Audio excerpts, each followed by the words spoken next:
Hai, salam Bapak Mama Saudara yang dikasihi Tuhan. Selamat bertemu dan berjumpa kembali.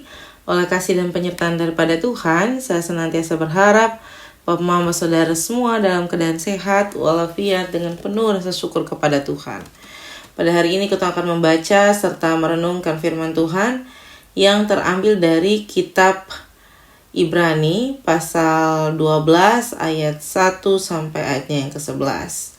Sebelum membaca serta merenungkan akan firman Tuhan, mari kita menyatukan hati dan pikiran di dalam doa. Kita berdoa. Bapa di dalam surga, Bapa yang kami sembah lewat anakmu Yesus Kristus, terima kasih Tuhan untuk kasih setia dan penyertaan Tuhan di dalam kehidupan kami. Kami bersyukur oleh kasih dan perkenaan Tuhan, kami boleh bangun di pagi hari dengan tubuh sehat dan nyaman, serta menikmati berbagai aktivitas kami Tuhan.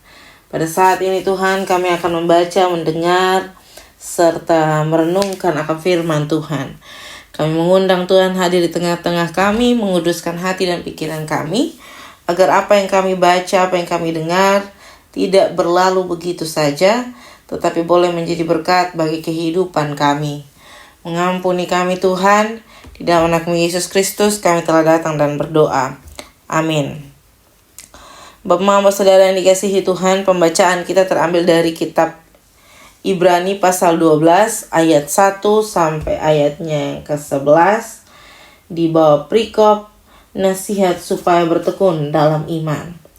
Karena kita mempunyai banyak saksi bagaikan awan yang mengelilingi kita, marilah kita menanggalkan semua beban dan dosa yang begitu merintangi kita, dan berlomba dengan tekun dalam perlombaan yang diwajibkan bagi kita. Marilah kita melakukannya dengan mata yang tertuju kepada Yesus, yang memimpin kita dalam iman, dan yang membawa iman kita itu kepada kesempurnaan, yang dengan mengabaikan kehinaan, tekun memikul salib ganti sukacita, yang disediakan bagi Dia, yang sekarang duduk di sebelah kanan tahta Allah. Ingatlah selalu akan Dia yang tekun menanggung bantahan yang sehebat itu terhadap dirinya dari pihak orang-orang berdosa, supaya jangan kamu menjadi lemah dan putus asa. Dalam pergumulan kamu melawan dosa, kamu belum sampai mencucurkan darah. Dan sudah lupakah kamu akan nasihat yang berbicara kepada kamu seperti kepada anak-anak? Hai anakku, janganlah anggap enteng didikan Tuhan. Janganlah putus asa apabila engkau diperingatkannya. Karena Tuhan mengajar orang yang dikasihinya, dan Ia mengesah orang yang diakuinya sebagai anak. Jika kamu harus menanggung ganjaran, Allah memperlakukan kamu seperti anak. Di manakah terdapat anak yang tidak dihajar oleh ayahnya? Tetapi kalau kamu bebas dari ganjaran yang harus diderita setiap orang, maka kamu bukanlah anak, tetapi anak-anak gampang. Selanjutnya, dari ayah kita yang sebenarnya kita beroleh ganjaran, dan mereka kita hormati. Kalau demikian, bukankah kita harus lebih taat kepada Bapa segala roh, supaya kita boleh hidup? Sebab mereka mendidik kita dalam waktu yang pendek sesuai dengan apa yang mereka anggap baik. Tetapi Dia menghajar kita untuk kebaikan kita, supaya kita beroleh bagian dalam kekudusannya. Memang tiap-tiap ganjaran pada waktu ia diberikan tidak mendatangkan sukacita, tetapi duka cita. Tetapi kemudian ia menghasilkan buah kebenaran yang memberikan damai kepada mereka yang dilatih olehnya. Demikian jauhkan firman Tuhan. Yang dikatakan berbahagia adalah setiap kita yang tidak hanya membaca, mendengar, tetapi mau melakukan dalam kehidupan kita hari lepas hari. Shalom Bapak Mama Saudara yang dikasihi Tuhan. Selamat bertemu dan berjumpa kembali. Hari ini kita membahas kitab Ibrani pasal 12 ayat 1 sampai 11. Bapak Mama Saudara yang dikasihi Tuhan, setiap orang itu dipanggil untuk menjalani kehidupan yang terus bertumbuh di dalam Kristus.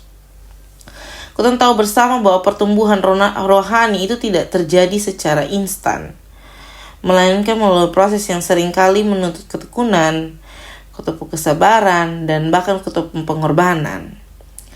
Di sini penulis mengingatkan bahwa kehidupan iman diibaratkan seperti sebuah perlombaan yang harus dijalani dengan tekun. Untuk dapat berlari dengan baik, kita perlu menanggalkan setiap beban dan dosa yang menghalangi kita langkah, sambil terus memandang kepada Yesus sang pemimpin dan penyempurnaan iman.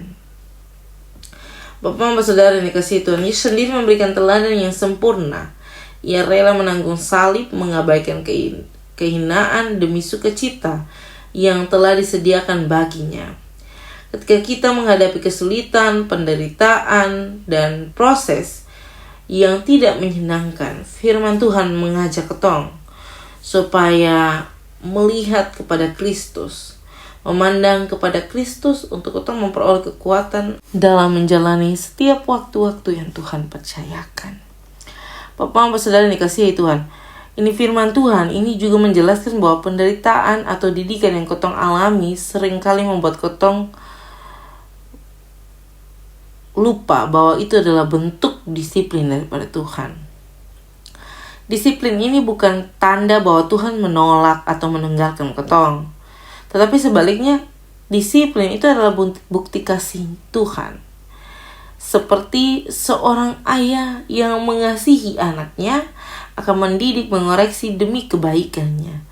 Demikian pula Bapa di surga membentuk karakter anak-anaknya melalui berbagai pengalaman hidup. Tentu ketong tahu dan Tuhan tahu apa yang perlu dibentuk dalam diri ketong agar semakin serupa dengan Kristus. Ketong saat mengalami disiplin, sering kali ketong merasa sedih, kecewa, atau pergumulan lainnya. Tapi ingatlah bahwa tidak ada proses pembentukan yang terasa nyaman pada saat dijalani. Firman Tuhan pada pagi hari ini menegaskan bahwa pada akhirnya disiplin menghasilkan buah kebenaran dan damai sejahtera bagi mereka yang mau dilatih setia oleh Tuhan. Tuhan tidak pernah menyia-nyiakan setiap air mata, setiap pergumulan, setiap tantangan, dan segala sesuatu yang kotong hadapi. Semua itu dipakai Tuhan untuk membentuk imannya kotong semakin lebih dewasa, karakter yang semakin lebih kuat, dan hati yang semakin bergantung kepada Tuhan. Jadi ketika kotong menghadapi teguran, koreksi, atau masa-masa sulit dalam hidup, jangan kotong menganggap bahwa Tuhan sedang menghukum. Sebaliknya, mari kita bertanya, apa yang Tuhan ingin ajarkan lewat proses pada hari ini. Dengan hati yang rendah dan taat, kita akan menemukan bahwa setiap disiplin adalah bukti kasih Tuhan yang sedang mempersiapkan kita semua menjadi pribadi yang lebih baik, yang lebih berguna untuk kemuliaan nama Tuhan. Kiranya melalui firman pada pagi hari ini, ketong akan menjadi lemah, putus asa dalam menjalani proses-proses belajar seumur hidup ini. Tetaplah bertekun, tetaplah memandang kepada Kristus, dan percayalah bahwa setiap bentuk disiplin itu berasal daripada Tuhan dan akan membawa pertumbuhan rohani yang nyata dalam kehidupan kita. Selamat menjadi berkat dimanapun Bapak, Mama, Saudara semua berada. Tuhan memberkati dan menolong kita semua. Amin untuk firman Tuhan. Untuk menutup perenungan pada saat ini, saya mengundang kita menyatukan hati dan pikiran di dalam doa. Kita berdoa. Bapa kami dalam surga, dikuduskanlah namamu, datanglah kerajaanmu, jadilah kehendakmu di bumi seperti di sorga. Berikanlah kami pada hari ini makanan kami yang secukupnya, dan ampunilah kami akan kesalahan kami, seperti kami juga mengampuni orang yang bersalah kepada kami. Dan janganlah membawa kami ke dalam pencobaan, tetapi lepaskanlah kami daripada yang jahat. Karena Engkau-lah yang punya kerajaan dan kuasa dan kemuliaan sampai selama-lamanya. Amin. Shalom Bapak, Mama, Saudara sekalian, selamat beraktivitas. Tuhan memberkati dan menolong kita.